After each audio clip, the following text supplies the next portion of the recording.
ओए नहीं लड़। बिस्मिल्लाहिर्रहमानिर्रहीम, अस्सलामुअलैकुम। अल्लाह ताला की रहमत करम फजल और शुक्र के साथ आज का व्लॉग करते हैं जी स्टार्ट। दोस्तों ਅੱਜ ਆਪਾਂ ਇਹਨਾਂ ਕਮਰਿਆਂ ਨੂੰ ਕਰ ਰਹੇ ਹਾਂ ਸਫੈਦ ਸੀਮਟ, ਜਿਹਨੂੰ ਕਹਿੰਦੇ ਨਾ ਵਾਈਟ ਸੀਮਟ। ਪਹਿਲੇ ਤਾਂ ਪਤਾ ਨਹੀਂ ਸੀਗਾ ਤੇ ਜਨਾਬ ਸਾਹਿਬ ਥੋੜ੍ਹਾ ਬਦਲਾ ਕਰ ਲਿਆ ਸੀਗਾ। ਹੁਣ ਪਤਾ ਲੱਗਾ ਜਨਾਬ ਸਾਹਿਬ ਇਹਨਾਂ ਨੂੰ ਨਾ ਹੁਣ ਮਾਲ ਸੰਘਣਾ ਕਰਕੇ ਤੇ ਫੇਰ ਬੁੱਛ ਕਰਨਾ ਵਾ। ਆਹ ਦੇਖੋ ਤੁਹਾਨੂੰ ਚਿਹਰੇ ਤੋਂ ਨਜ਼ਰ ਆ ਹੀ ਰਿਹਾ ਹੋਣਾ ਵਾ ਕਿ ਜਨਾਬ ਸਾਹਿਬ ਛਿੱਟੇ ਪੈ ਪੈ ਬੁਰਾ ਹਾਲ ਹੋਇਆ ਪਿਆ ਵਾ।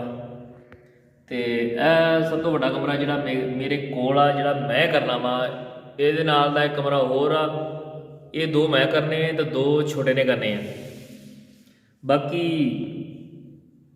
ਜਿਹੜੇ ਮੇਰੇ ਦੋਸਤ ਸਾਡੇ ਚੈਨਲ 'ਤੇ ਨਵੇਂ, ਸਾਡੇ ਚੈਨਲ ਸਬਸਕ੍ਰਾਈਬ ਕਰੋ, ਵੀਡੀਓ ਨੂੰ ਲਾਈਕ ਕਰੋ, ਸ਼ੇਅਰ ਕਰੋ ਤੇ ਕਮੈਂਟਸ ਦੱਸੋ ਯਾਰ ਕਿ ਸੀਮੈਂਟ ਸੰਘਣਾ ਮਾਰਨਾ ਕਿ ਪਤਲਾ ਹੀ ਮਾਰਨਾ ਵਾ। ਮੈਂ ਤੇ ਹੁਣ ਸੰਘਣਾ ਕਰਕੇ ਮਾਰਨ ਲੱਗਾ ਵਾਂ।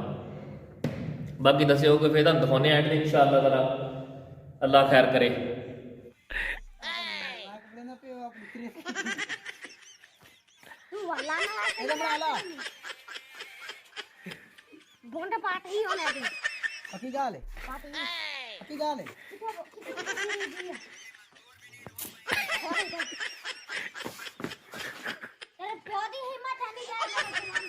ओए नहीं लड़।